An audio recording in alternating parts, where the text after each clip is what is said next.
She said it with her wine glass raised. "We're ashamed of you." The table stilled.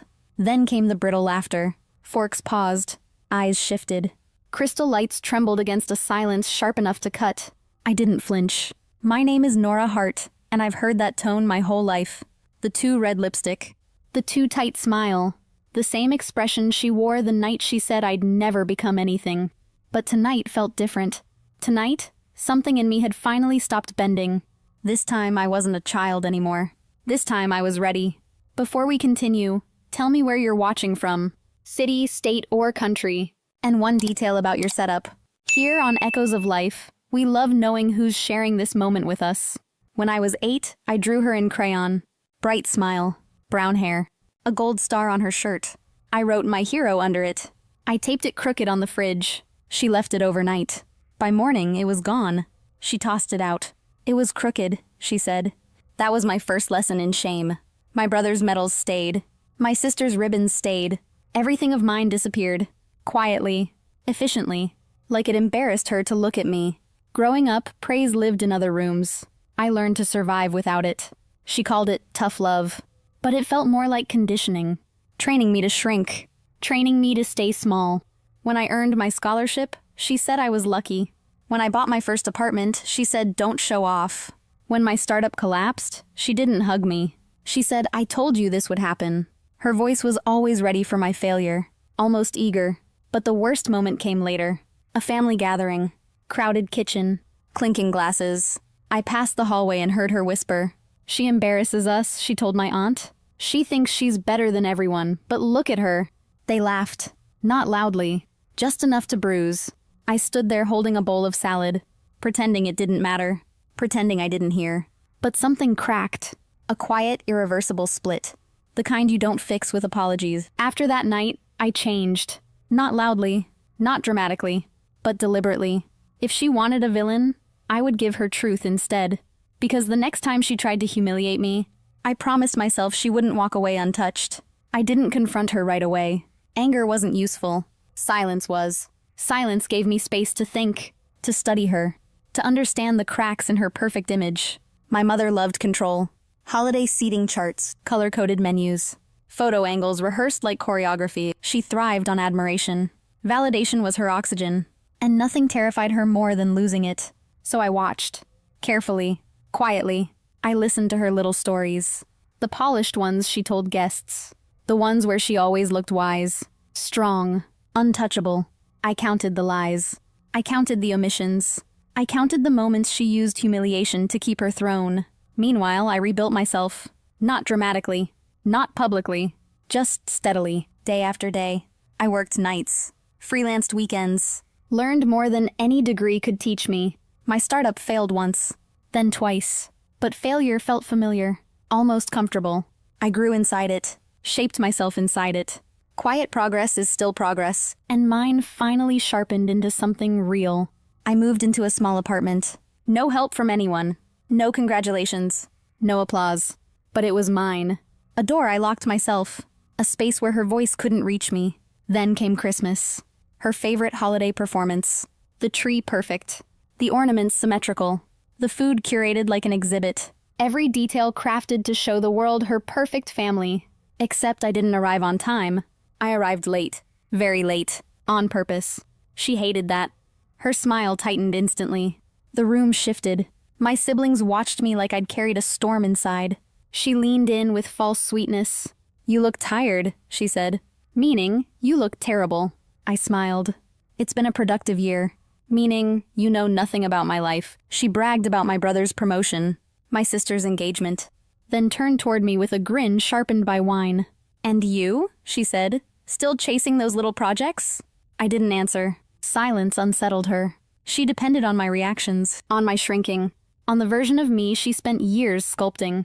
Sometimes I wondered how many versions of myself she thought she'd broken, how many times she expected me to fold.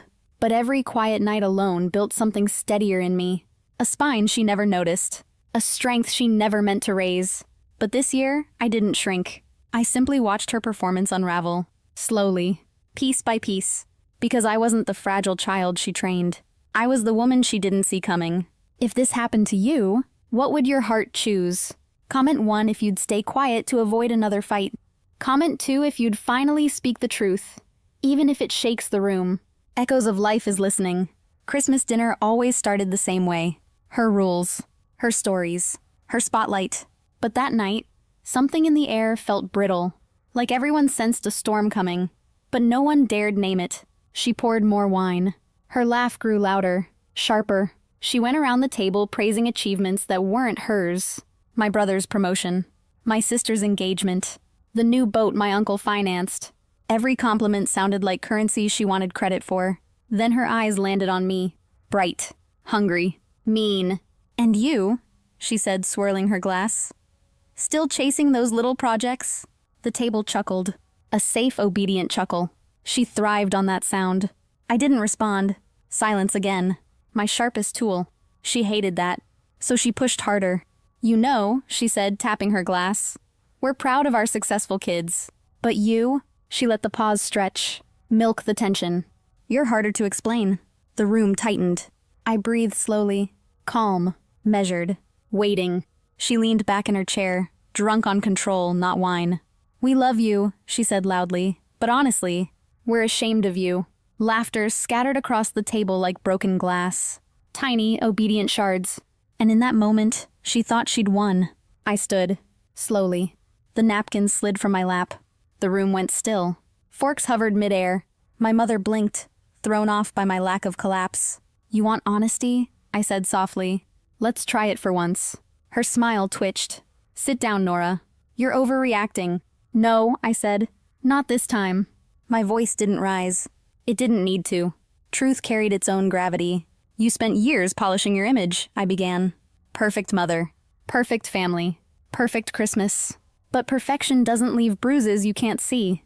Perfection doesn't call its child a failure for sport." Her eyes went glossy. She whispered my name like a warning. "Norah, stop." I didn't. "You ignored me when I excelled, mocked me when I stumbled, and humiliated me when you needed an audience. You didn't raise confident children. You raised frightened ones, children who mistook fear for respect." My sister swallowed hard. My brother stared at his plate.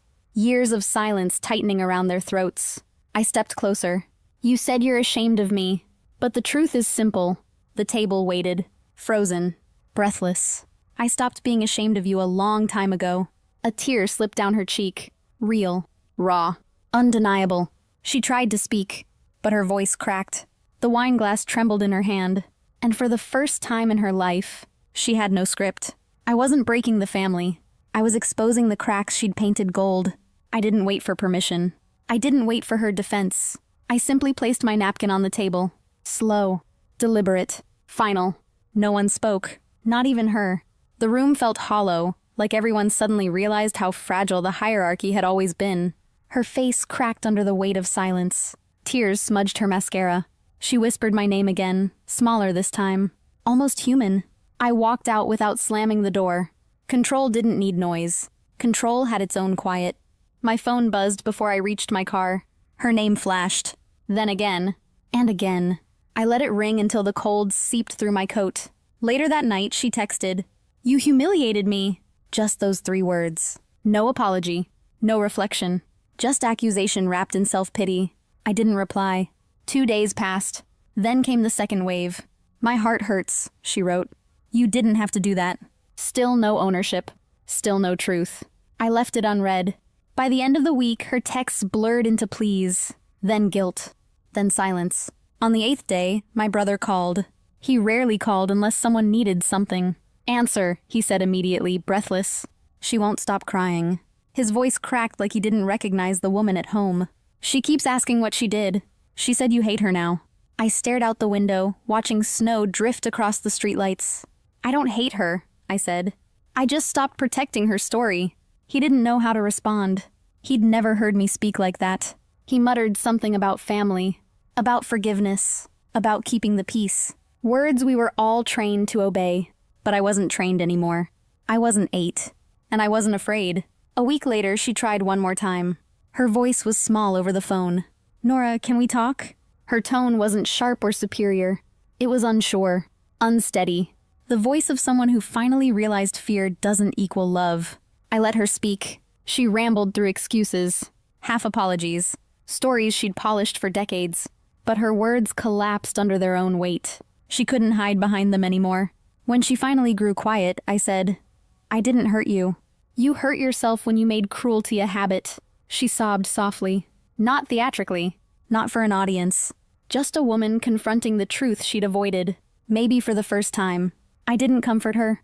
That wasn't my role anymore. I just listened. Listening was enough. Silence again did the work. When the call ended, I felt lighter. Not vindicated. Not triumphant. Just free. Like I'd finally set something down I'd carried too long.